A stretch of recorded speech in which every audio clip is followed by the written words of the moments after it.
Começa agora o Gospel News. Hoje é sexta-feira, dia 14 de novembro de 2025. Eu sou Karen Crisóstomo e nós vamos juntos aqui pela Rede Gospel de televisão e também pelo YouTube Rede Gospel TV Oficial com as principais notícias do Brasil e do mundo. Vamos aos destaques de hoje. Alexandre de Moraes vota para o Supremo Tribunal Federal receber denúncia contra Eduardo Bolsonaro por crime de coação. Justiça britânica condena a mineradora BHP por desastre de Mariana. Tribunal de Justiça suspende decisão que decretou falência da operadora Oi. Forte explosão em depósito clandestino de fogos de artifício na zona leste de São Paulo deixa feridos, uma pessoa morta e interdita dezenas de imóveis. Porta-aviões dos Estados Unidos fica em posição militar ao chegar na América Latina. E Nicolás Maduro faz apelo a Trump. Pede para não haver guerra como no Afeganistão. Astronautas chineses retornam à Terra após missão de mais de 6 meses. E grande inauguração de hospital municipal em Santana de Parnaíba. Essas e outras notícias do Brasil e do mundo, agora no Gospel News.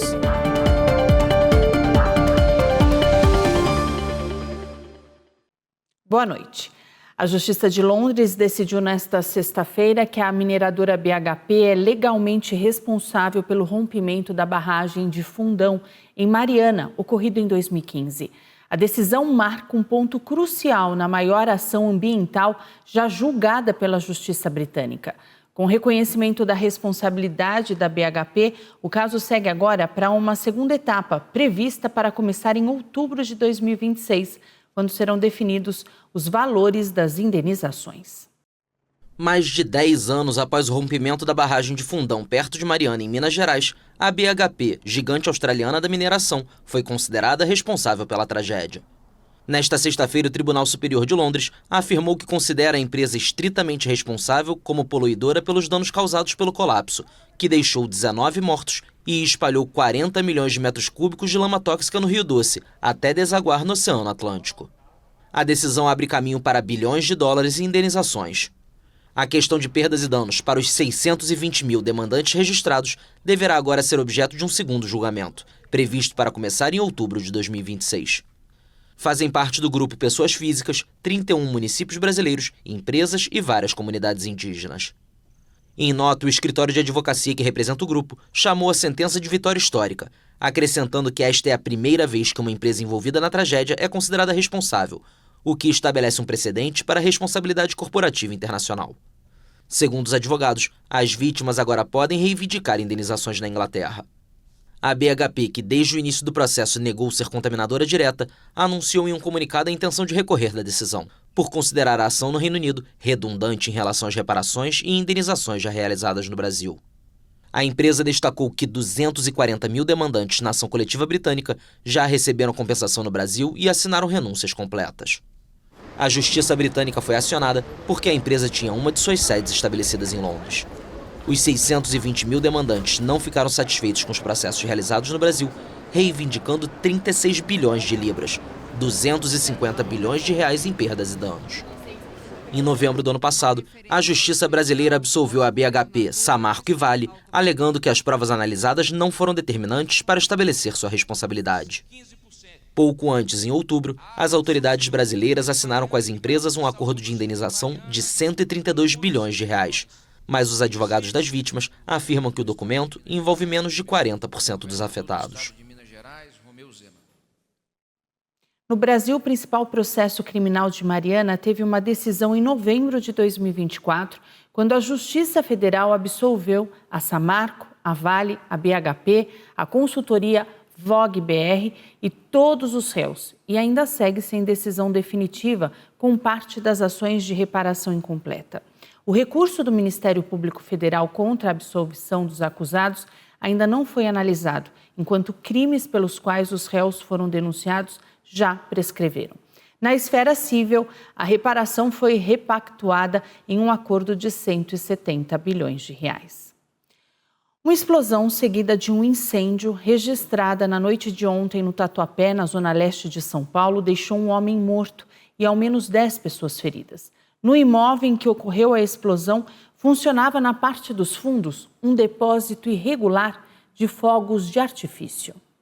A explosão aconteceu na rua Francisco Bueno, bem próximo à esquina entre as avenidas Celso Garcia e Salim Faramaluf, corredores importantes da Zona Leste, concentrando comércios, grande fluxo de veículos e acesso a bairros populosos. Segundo vizinhos, a casa foi alugada há cerca de 3 meses. Uma das suspeitas é a de que a pessoa que morreu seja morador da residência e esteja envolvida no armazenamento ilegal de fogos que teriam causado a explosão no lugar. A perícia da Polícia Técnico-Científica analisa o corpo carbonizado encontrado no imóvel. Segundo a Defesa Civil Municipal, ao menos 23 imóveis vizinhos da rua foram interditados, 10 totalmente bloqueadas e 11 parcialmente. Segundo a Defesa Civil Municipal, ao menos 23 imóveis vizinhos da rua foram interditados, 10 totalmente bloqueados e 11 parcialmente. Os moradores foram levados para as casas de parentes. Entre os feridos que precisaram ser atendidos em hospitais, há uma mulher que teve traumatismo craniano, um homem ferido na mão, outro com sangramento no ouvido e um jovem de 19 anos com escoriações. Outras 6 pessoas com ferimentos leves não precisaram ser encaminhadas a hospitais. Ainda não se sabe o que causou o incidente. Um raio de 3 quarteirões da explosão teve casas prejudicadas e carros estacionados nas vias atingidos. O impacto da explosão quebrou vidros de vários apartamentos em um prédio que fica próximo ao local da explosão. Um incêndio atingiu um galpão de tecidos no Brás, na zona leste de São Paulo, nessa tarde. A ocorrência aconteceu próximo à estação Brás da CPTM e mesmo com a grande fumaça não afetou a circulação das linhas. 10 viaturas atuaram para conter as chamas. Não houve relatos de vítimas.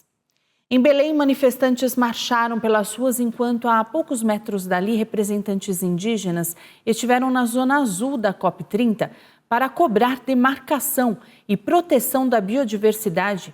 2 movimentos paralelos que aproximaram simbolicamente e fisicamente as vozes da floresta das autoridades reunidas na Conferência do Clima.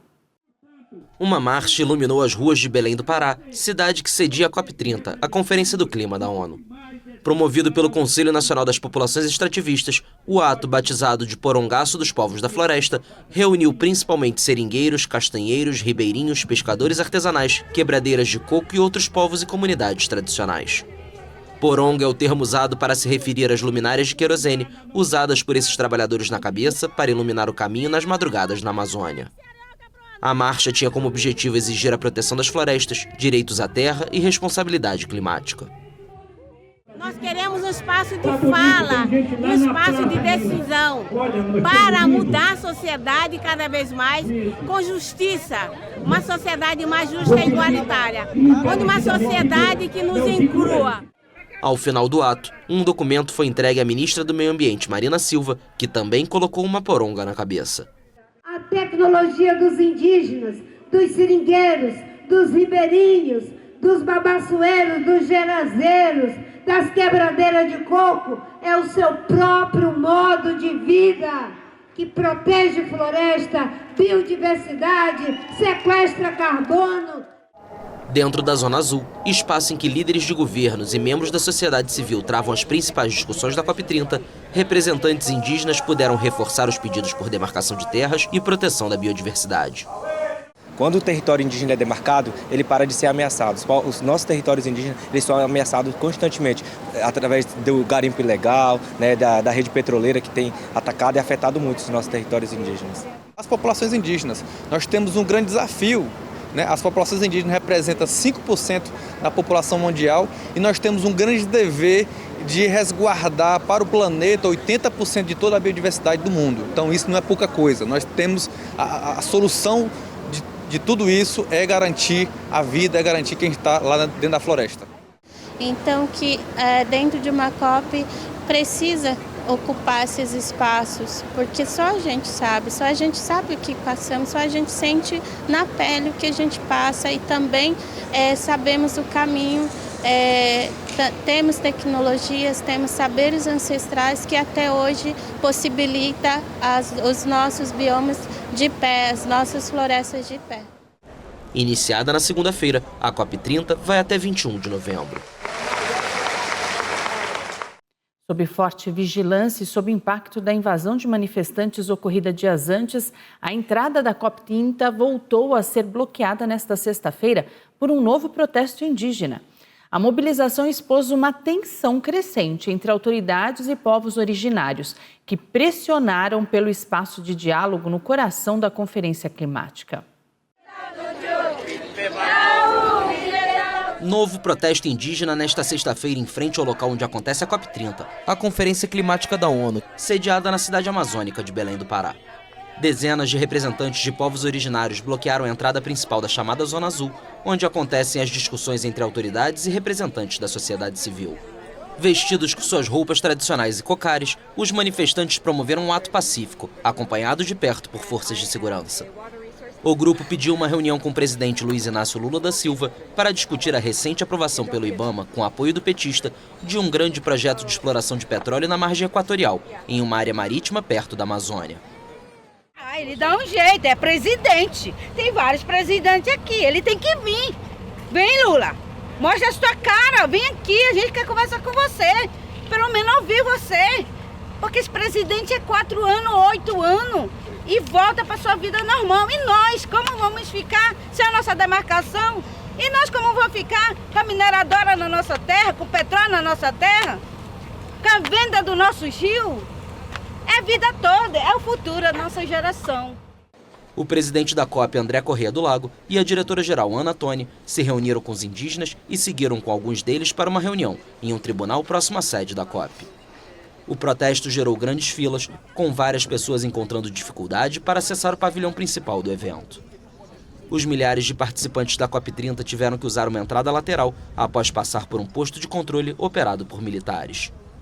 A entrada principal foi reaberta depois de cerca de 2 horas, pondo fim à espera dos delegados, que aguardavam do lado de fora sob o sol escaldante.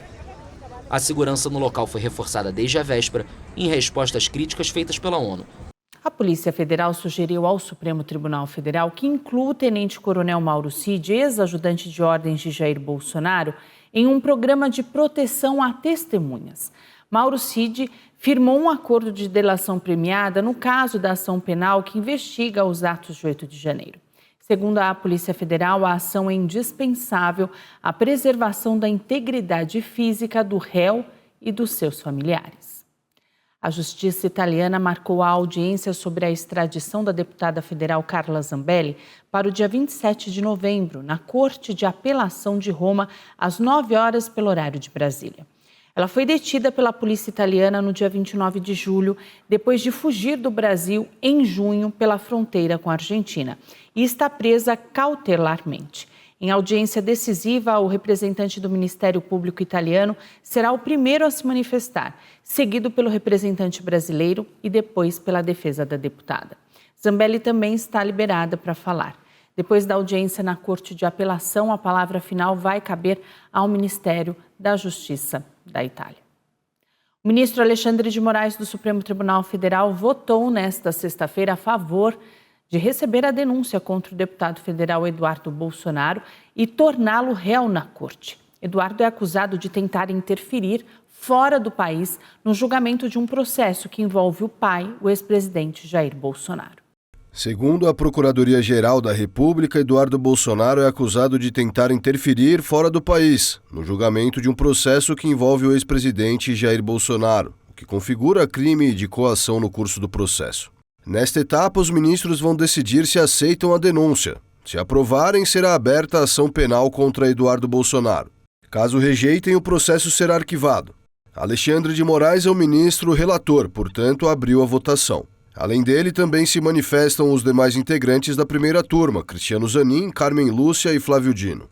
Segundo o ministro, Eduardo Bolsonaro insistiu na estratégia de ameaçar gravemente os ministros do Supremo Tribunal Federal, inclusive alardeando a possível aplicação das sanções aos demais ministros da primeira turma, e articulou para a aplicação de tarifas norte-americanas a exportações do Brasil, para favorecer seu pai, Jair Bolsonaro.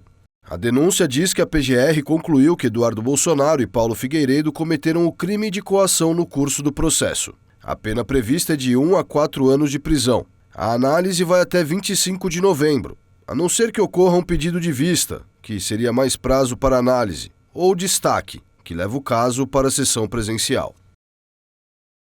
O ministro Flávio Dino e o ministro Cristiano Zanin acompanharam o relator Alexandre de Moraes e nessa tarde também votaram a favor para receber a denúncia contra Eduardo Bolsonaro.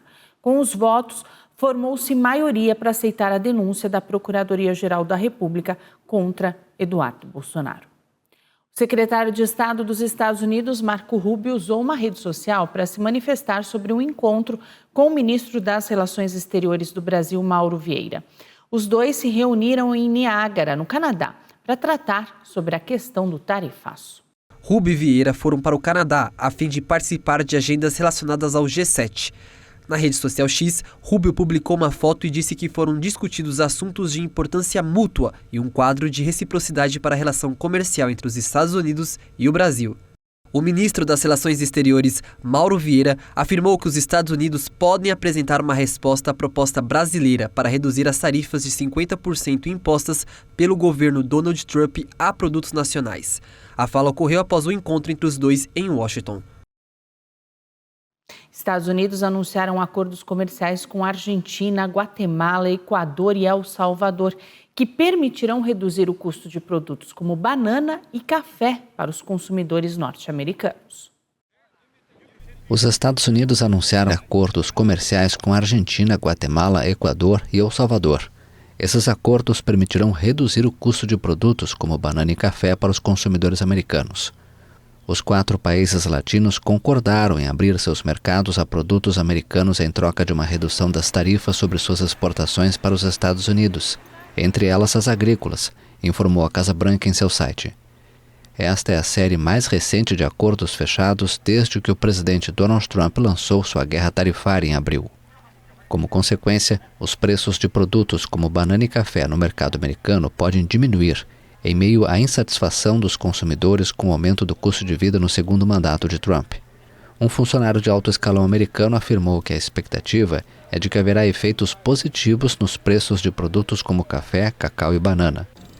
Ainda segundo o funcionário, as tarifas gerais de 10% impostas aos produtos procedentes de Guatemala, El Salvador e Argentina e de 15% ao Equador permanecerão inalteradas, mas haverá uma redução em um certo número de mercadorias. Alguns dos acordos anunciados também garantem, segundo o funcionário, o acesso dos Estados Unidos a minerais estratégicos. O presidente argentino, Javier Milei, qualificou o anúncio de fantástico. Já o ministro das Relações Exteriores da Argentina, Pablo Quirno, publicou na rede social X que o acordo cria as condições para um aumento dos investimentos dos Estados Unidos na Argentina e inclui uma redução de tarifas para indústrias-chave, aumentando o comércio bilateral.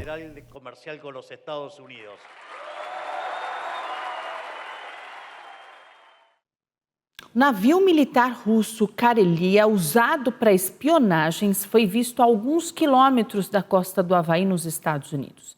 Segundo a Guarda Costeira Americana, ele está sendo observado e monitorado ativamente. O avistamento ocorreu aproximadamente 15 milhas náuticas ao sul de Oahu.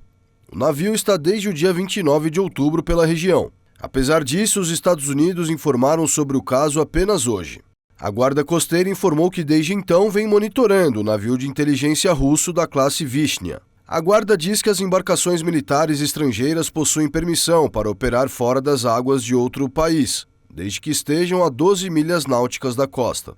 O comunicado afirma que a embarcação é monitorada de forma rotineira para garantir a segurança das águas americanas. A Embaixada da Rússia em Washington não comentou o caso. A Marinha dos Estados Unidos divulgou as primeiras fotos do grupo de ataque do maior porta-aviões do mundo, o Gerald Ford, após sua chegada à região do Mar do Caribe e em meio a uma escalada de tensões sem precedentes entre o governo Trump e o regime Maduro. As fotos divulgadas pelo governo Trump mostram o porta-aviões Gerald Ford navegando em formação com as outras embarcações que compõem o grupo de ataque, com mais 3 destroyers, além de aeronaves sobrevoando os navios, como jatos de ataque e um avião bombardeiro B-52. O porta-aviões chegou à região da América Latina na terça-feira. O governo de Donald Trump emprega uma campanha de pressão contra o presidente Nicolás Maduro, da Venezuela, que denuncia tentativas de o tirar do poder. A Casa Branca alega que está fazendo uma operação militar contra os cartéis de drogas latino-americanos, contra os quais Trump diz estar em guerra, ao mesmo tempo que acusa Maduro de liderar o cartel de Los Soles. E o presidente da Venezuela, Nicolás Maduro, pediu ajuda para a população dos Estados Unidos para parar os ataques no Caribe e no Pacífico por parte do presidente americano Donald Trump. Ele disse que os povos das duas nações devem se unir pela paz no continente. Nicolás Maduro disse: chega de guerras intermináveis, chega de guerras injustas, chega de Líbia, chega de Afeganistão, viva a paz. Ao ser questionado se tinha alguma mensagem para Trump, Maduro respondeu em inglês, repetindo o discurso que realizou há algumas semanas, na qual falou a mesma coisa. Maduro também respondeu se as autoridades venezuelanas estavam preocupadas com algum ataque, dizendo que estão ocupadas com o povo, governando com a paz. O presidente da Venezuela participava de um comício em massa da juventude venezuelana, a quem mais tarde instou a resistir ao que descreveu como uma ameaça de invasão do EUA. Ao menos 8 pessoas morreram nesta sexta-feira na Ucrânia em ataques russos com drones e mísseis que tiveram como epicentro a capital Kiev, cidade que registrou a maioria das vítimas. Investidas russas em larga escala na Ucrânia foram concentradas na capital Kiev. Várias pessoas morreram ou ficaram feridas nesta sexta-feira no que Volodymyr Zelensky chamou de ataque calculado. Segundo o presidente, cerca de 430 drones foram utilizados somente na capital, com o objetivo de causar o máximo de danos à população civil e à infraestrutura. O Ministério da Defesa russo afirmou em um comunicado à imprensa que suas forças realizaram um ataque em larga escala com drones e mísseis hipersônicos contra alvos militares e energéticos na Ucrânia. Moscou, que iniciou sua ofensiva em larga escala contra a Ucrânia em 2022, intensificou seus ataques a Kiev nos últimos meses, visando instalações de energia, sistemas ferroviários e áreas residenciais. Além dos ataques aéreos, as forças russas vêm avançando pelo leste da Ucrânia há meses, tentando assumir o controle das regiões de Donetsk e Luhansk. A Ucrânia, por sua vez, intensificou seus ataques à infraestrutura russa e tentou atingir alvos além das linhas de frente. O Kremlin informou nesta sexta-feira que abateu mais de 200 drones ucranianos em seu território. O deslizamento de terra matou 2 pessoas e deixou pelo menos outras 21 desaparecidas na Indonésia. Foi o que informou a Defesa Civil do país nesta sexta-feira. O desastre atingiu 3 vilarejos no distrito de Cilacap, na província de Java Central, soterrando e danificando casas. Um funcionário da Agência de Gestão de Desastres da Indonésia informou nesta sexta-feira que pelo menos 2 pessoas morreram e cerca de 20 estão desaparecidas. O terreno instável dificultou as operações de busca e resgate no local, onde máquinas pesadas foram mobilizadas. No início desta semana, a Agência de Meteorologia, Climatologia e Geofísica da Indonésia emitiu um alerta para condições climáticas extremas. A temporada anual de monções, que normalmente dura de novembro a abril, costuma trazer deslizamentos de terra, enchentes repentinas e doenças. As mudanças climáticas afetaram os padrões de tempestades, incluindo a duração e a intensidade da estação, levando a chuvas mais intensas, inundações e rajadas de vento mais fortes. E no próximo bloco, o Tribunal de Justiça suspende a decisão que decretou falência da operadora Oi. E a Prefeitura de São Paulo dá exemplo ao meio ambiente e recicla 10 toneladas de óleo. O material é transformado em sabão.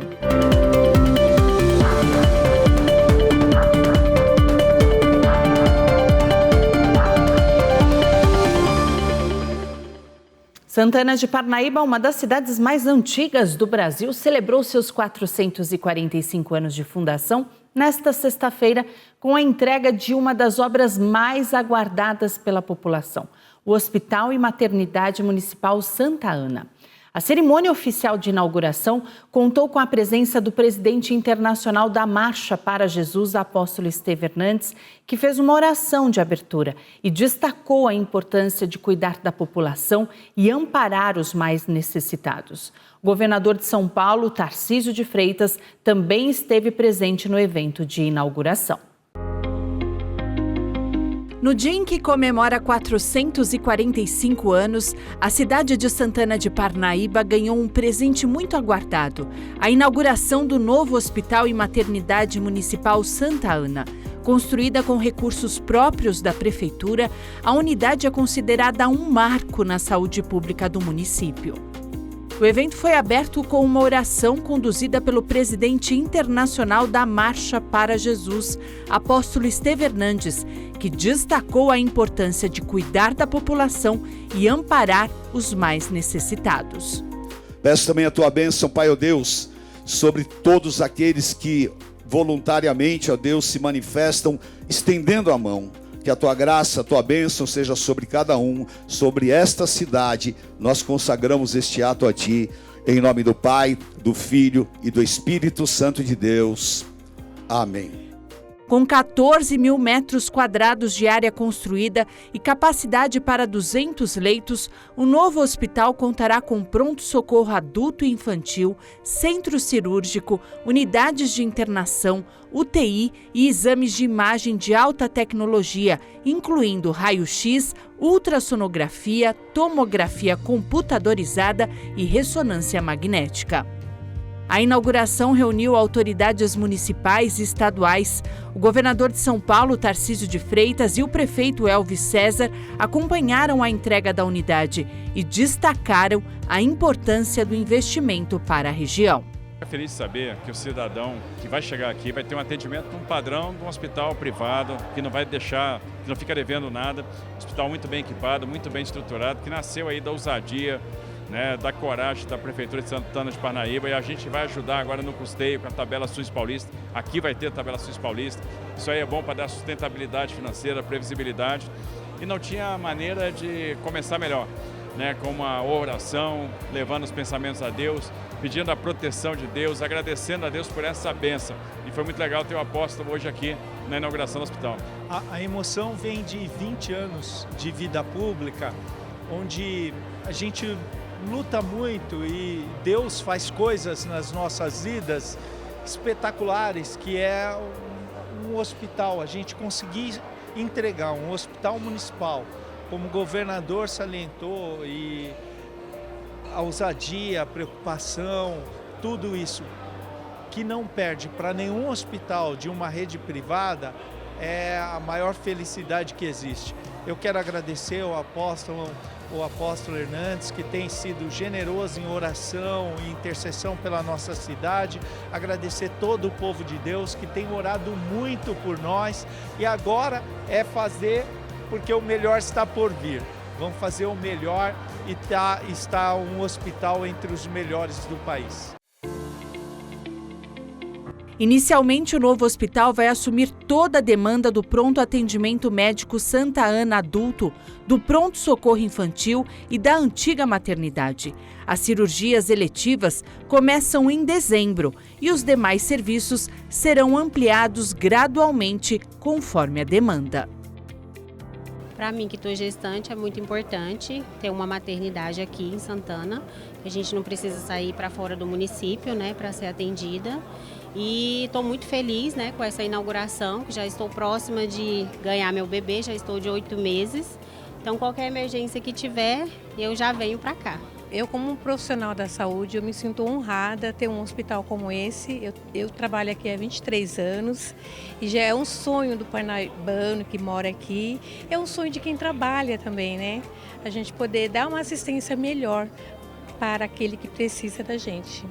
Esse hospital é muito importante para a região, não só para a região, mas de toda a região centro-oeste, do estado de São Paulo, porque vai desafogar as outras regiões e vai trazer muitos benefícios para todos, Então, num momento assim delicado da vida das pessoas e tudo mais, vai conseguir ter um aconchego num porte desse na nossa cidade. Com a entrega do Hospital Santana de Parnaíba, encerra seu aniversário com um avanço histórico, dando um passo importante para o futuro da saúde pública na cidade. A Justiça do Rio de Janeiro suspendeu os efeitos da falência da Oi, decretada na última segunda-feira.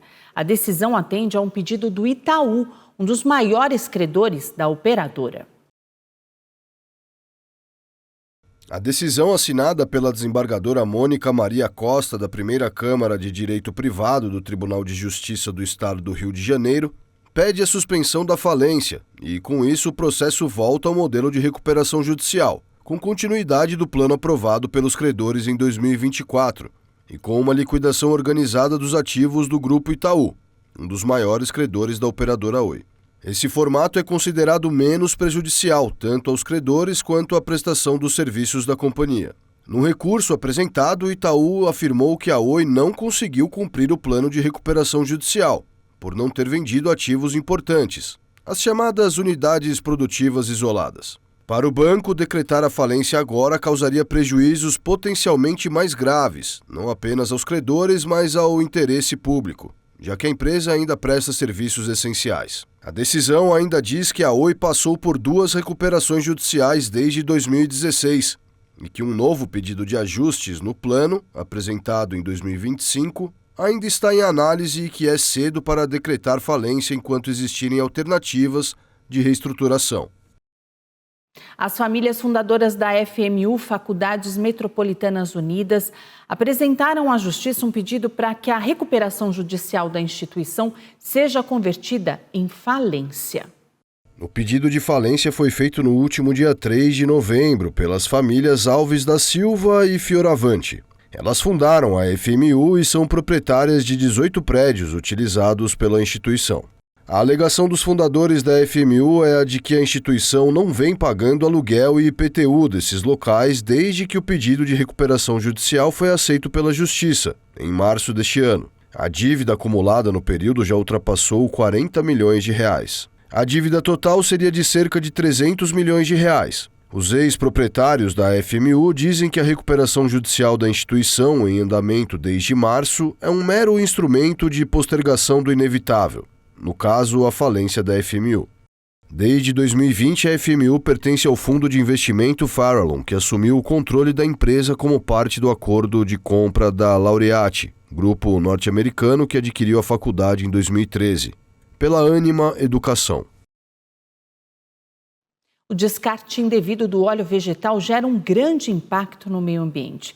E com o objetivo de aumentar o desenvolvimento sustentável e a preservação ambiental, a Prefeitura de São Paulo recolheu mais de 10 toneladas de óleo usado, que foi reutilizado na fabricação de 2 toneladas de sabão. E com isso evitou a contaminação de 501 milhões de litros de água limpa, caso o produto fosse jogado incorretamente nos ralos de casas e restaurantes. Sem a destinação correta, 1 litro de óleo pode contaminar cerca de 25 mil litros de água e emitir, durante o seu processo de decomposição, 3 quilos de dióxido de carbono na atmosfera. De acordo com a Prefeitura de São Paulo, a arrecadação de óleo usado é feita nos equipamentos da Secretaria Executiva de Segurança Alimentar e Nutricional, em parceria com a Viva Terra, uma empresa especialista em transformar óleo de cozinha. Atualmente, a capital de São Paulo conta com pontos de coleta instalados em mercados e sacolões municipais, armazéns solidários e nas 65 unidades da rede Cozinha e Escola. Nesses locais, os moradores podem entregar o óleo usado e, como forma de incentivo, para cada litro de óleo doado, o morador tem direito a receber uma barra de sabão feita com o próprio material. Por mês, é arrecadada em média 1 tonelada de óleo, resultando em 2 toneladas de sabão em pedra para higienização. Neste ano, a capital paulista já reciclou 10 toneladas de óleo, o que corresponde a 501 milhões de litros de água preservados, o equivalente a 200 piscinas olímpicas. 54,9 toneladas de dióxido de carbono que não foram emitidos na atmosfera, o que equivale a 154 veículos populares fora de circulação por um mês. Condenada a 4 anos e 8 meses de prisão por ter cortado o pênis do companheiro após descobrir uma traição, a manicure e cozinheira Daiane dos Santos Farias, de 35 anos, deixou a penitenciária de Mogi Guaçu, no interior paulista, após 683 dias. O livramento condicional, a Daiane permitiu que ela cumpra o restante da pena em liberdade. O Ministério Público de São Paulo se manifestou a favor da medida solicitada pela defesa de Daiane, alegando que ela já havia cumprido 1/3 da pena e apresentado bom comportamento na cadeia. Daiane foi perdoada por Gilberto, conhecido como Tony, quando ainda estava na cadeia. Ele ajudou a pagar a advogada que a defendeu e hoje os dois planejam um casamento. 5 pessoas foram presas na manhã desta sexta-feira em mais uma fase da Operação Contenção contra a expansão do Comando Vermelho no estado do Rio. As polícias civil e militar foram às ruas das localidades Bacia do Éden e Castelinho, em São João de Meriti, na Baixada Fluminense, para cumprir mandados de prisão temporária e de busca e apreensão. As investigações apontam que o Comando Vermelho movimentou cerca de 30 milhões de reais em São João de Meriti, na Baixada Fluminense. Os 30 milhões de reais movimentados está relacionado ao comércio de drogas e à exploração dos demais serviços ilegais em 11 meses na Baixada Fluminense. Durante buscas, na manhã desta sexta, os policiais prenderam o vereador de São João de Meriti, Marcos Henrique Matos de Aquino. O parlamentar é irmão de Luiz Paulo Matos de Aquino, que era alvo da ação, mas não foi encontrado. Segundo a polícia, Luiz Paulo é suspeito de envolvimento com o Comando Vermelho. Já o parlamentar, que foi o mais votado nas últimas eleições, acabou preso em flagrante após os policiais encontrarem no carro dele uma pistola, várias caixas de medicamentos controlados sem procedência e uma placa legislativa. E no próximo bloco, astronautas chineses retornam à Terra após missão de mais de 6 meses. E um gruyère suíço vence o Campeonato Mundial de Queijos.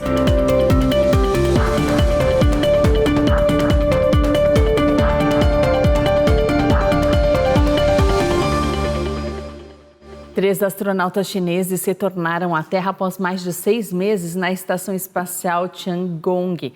A missão enfrentou dias de incerteza devido aos danos sofridos pela nave de retorno. Após mais de 6 meses na Estação Espacial Tiangong, 3 astronautas chineses retornaram à Terra nesta sexta-feira. Imagens divulgadas pelo canal estatal CCTV mostram o momento que a cápsula que transportava os 3 homens da missão Shenzhou 20 pousou na Mongólia Interior, no norte do país. A volta do trio foi cercada de dúvidas, com alguns dias de tensão devido aos danos sofridos pela nave de retorno.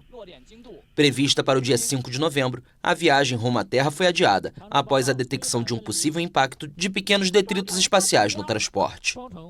Para evitar qualquer risco, eles voltaram para casa com outra nave, a da missão Shenzhou 21, com a qual a tripulação que os substituiu chegou no início de novembro à estação Tiangong. O programa espacial chinês é o terceiro a colocar humanos em órbita depois dos Estados Unidos e da ex-União Soviética. A China está excluída da Estação Espacial Internacional desde 2011, quando Washington proibiu a NASA, a Agência Espacial Americana, de colaborar com Pequim. Desde então, a China tenta incorporar outros países ao seu programa espacial e, em fevereiro, assinou um acordo com o Paquistão, seu aliado tradicional, para recrutar os primeiros taikonautas estrangeiros. Um gruyère maturado por 18 meses ganhou o prêmio de melhor queijo do mundo no World Cheese Awards, entregue em Berna após uma acirrada competição entre mais de 5.000 queijos de 46 países.